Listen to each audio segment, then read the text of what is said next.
We caught the X-86 bus just outside the terminal. The stop for the Acropolis was at Hadrian's Arch, which is almost a mile from Mars Hill. We opted to buy tickets for the hop-on, hop-off bus instead. We got off at the Monastiraki Square thinking we could get to the Agora area below the Acropolis, but there was no entrance into the Agora. We then rode to the Acropolis stop and walked the short distance to Mars Hill. It's a humbling experience to know that Paul preached the gospel on this very spot almost 2,000 years ago. Mars Hill also provides great views of the Acropolis, the ancient Agora, and the city of Athens.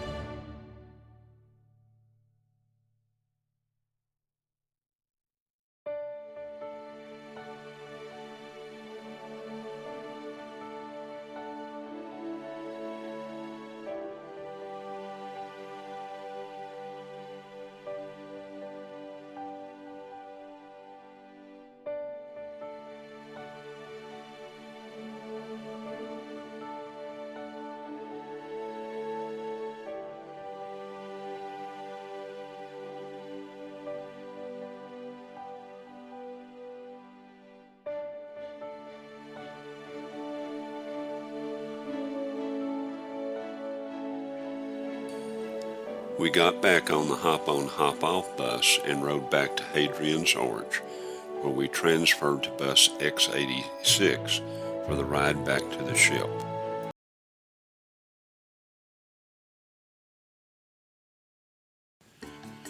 I got up very early this morning and was rewarded with magnificent views of the sunrise over Santorini.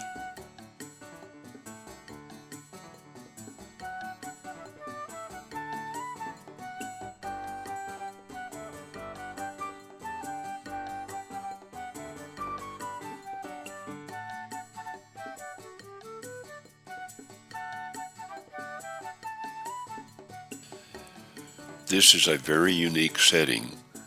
The island underwent a huge volcanic eruption some 3,600 years ago. The eruption may have determined the fate of the Minoan civilization. It may have also caused the famine that occurred in Egypt during the time of Joseph.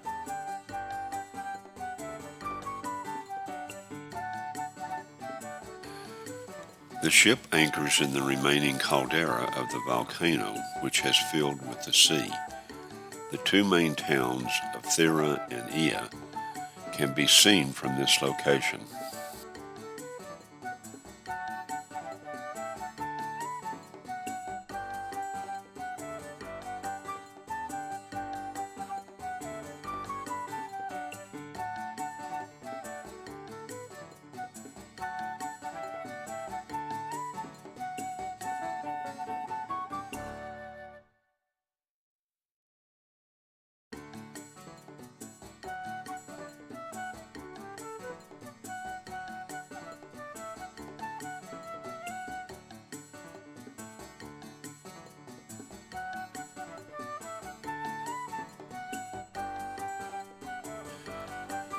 Our plan was to tender to the dock, ride the cable car up to Thera, and then catch a taxi to Ia.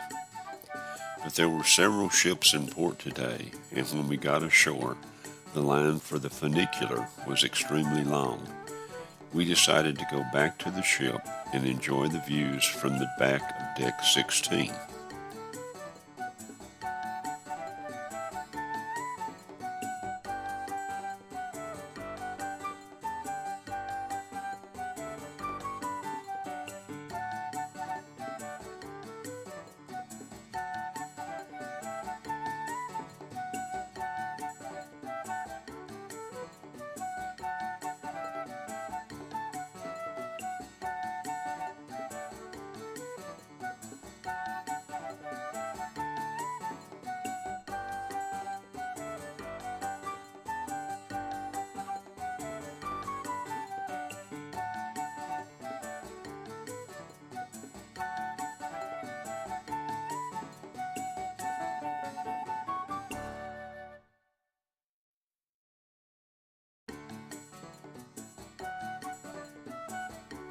The volcano is still active, having erupted in the 1950s.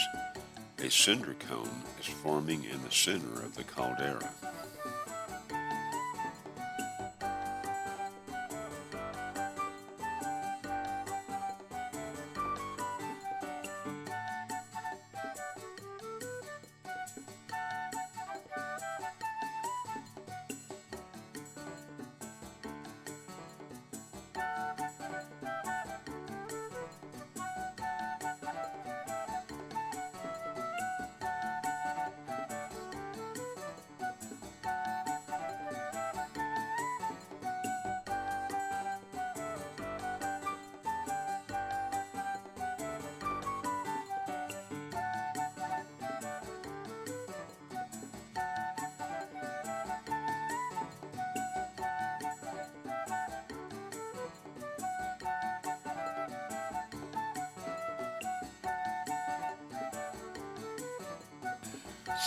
That evening, we sailed out through the western passage of the island and had some remarkable sunset views.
Our next port was the town of Kotor in Montenegro.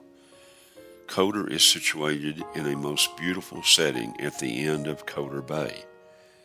The approach to town resembles the fjords of Norway, but this is a submerged riverbed and not a glaciated valley.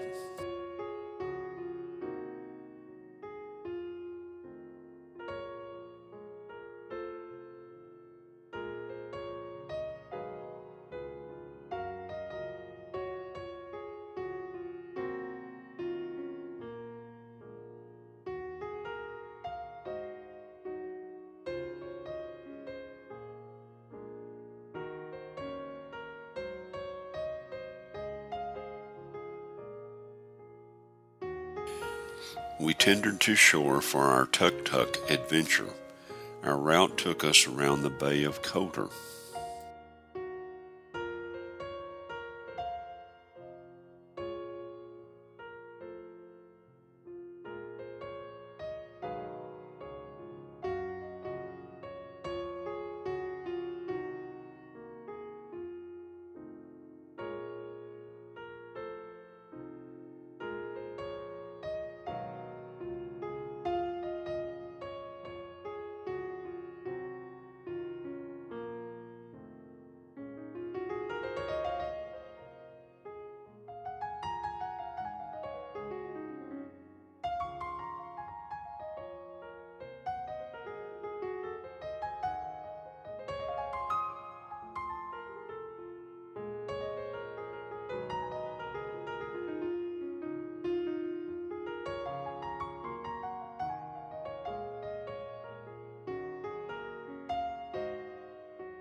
We had free time at Porto Montenegro.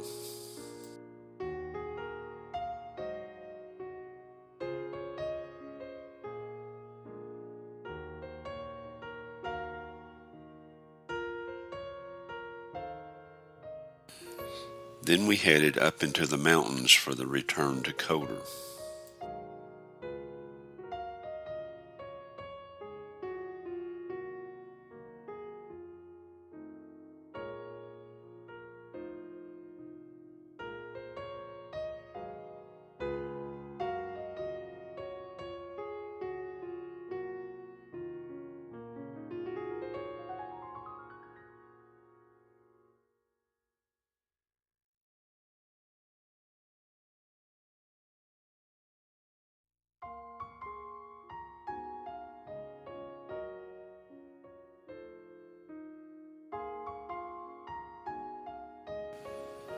From the port, you get to the old town through an underground tunnel that avoids the traffic on the main street of Kotor.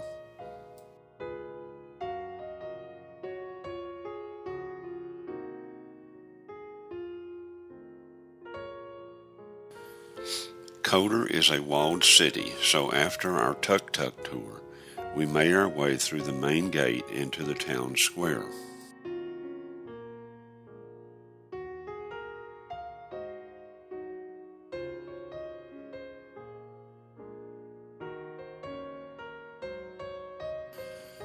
The decks of the ship were crowded as we made our passage back out to the Adriatic Sea.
This is some of the most picturesque scenery along the Dalmatian coast.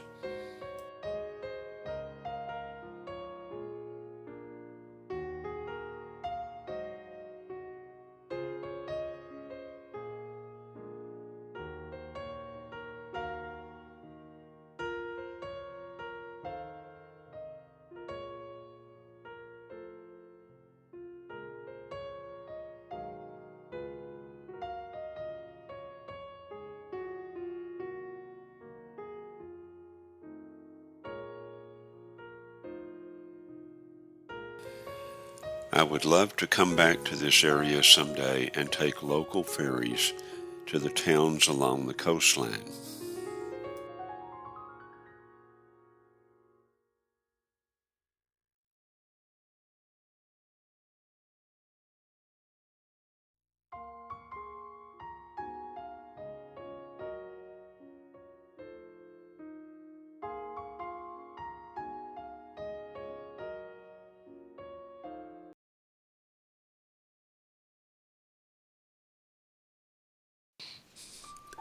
Our last port before heading back to Barcelona and home was the city of Messina on the island of Sicily.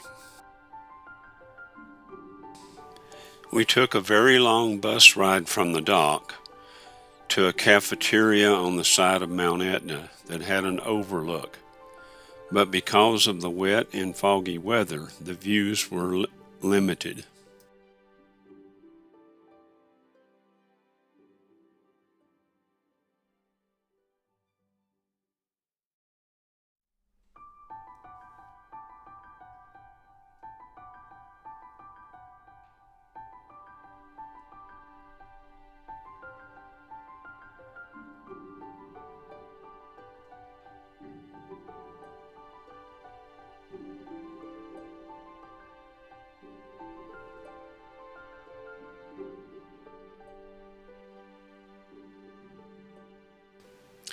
After the brief stop at the visitor center and overlook, we headed down to the Silvestri crater.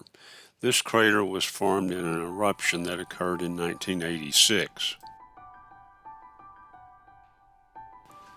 I hiked the crater rim while the others remained on the bus. Again, due to the weather, the views were extremely limited.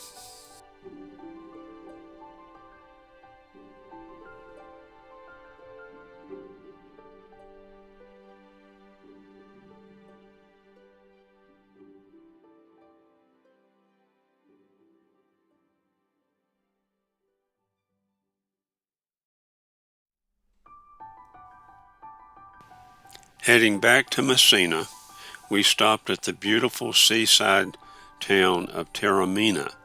It sits high on a hill, and the approach is through a winding mountain road.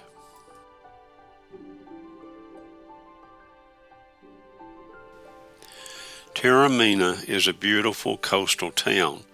It reminded us of the towns of the Cinque Terre. We enjoyed walking the main street of this town and doing some shopping. We wish the tour had spent more time in this seaside village.